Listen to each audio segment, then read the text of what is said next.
Good morning, नमस्कार। कैसे हैं आप लोग? उम्मीद करते हैं बढ़िया होंगे। आज हम बात करने वाले हैं भोजपुरी फिल्म। आखिर भोजपुरी फिल्म में पवन सिंह को लंदन क्यों नहीं ले जाया गया? क्या पवन सिंह से अभय सिन्हा कोई दुश्मनी है? आखिर क्या हुआ ऐसी गलती लेकिन नहीं ले जाया गया?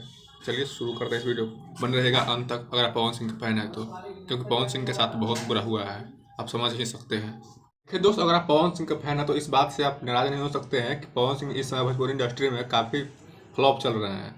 उनके गाने फ्लॉप, फिल्में फ्लॉप। अब देख रहे हैं वो एक क्यों नहीं कर पाते हैं। एक फिल्म को करने में साल साल भर लगा देते हैं, तो कौन सा ऐसा प्रोड्यूसर है जो उन पर पैसा लगाए?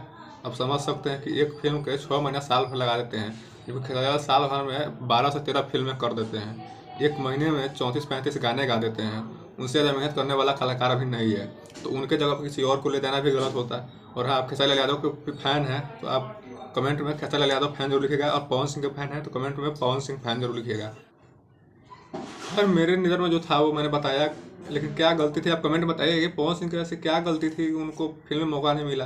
क्योंकि अभय सिन्हा जी जो थे पवन सिंह को ज़्यादातर फिल्म में करने देते थे, जबकि खेसारी लाल अपनी फैमिली के साथ लंदन पहुँचे। साथ ही उनके इस फिल्म में उनकी बेटियाँ और बेटे दोनों काम कर रहे हैं। आखिर बताइए कि आखिर पवन सिंह और खेसारी लाल में क्या अंतर है कि उनको ले जाया गया? मुझे तो नहीं पता। दोनों परफेक्ट कलाकार हैं, दोनों बढ़िया कलाकार हैं। क्योंकि क्या दिक्कत है आप कमेंट में जरूर बताइएगा। और हाँ, भोजपुरी की 2 बड़ी फिल्में आने वाली है, संघर्ष और हर हर गंगे। आपके नज़र में कौन सा फिल्म हिट होगा और कौन सा फ्लॉप? आप कमेंट में जरूर बताइएगा। तब तक के लिए चलते हैं। जय हिंद, जय भोजपुरी, जय भोजपुरी।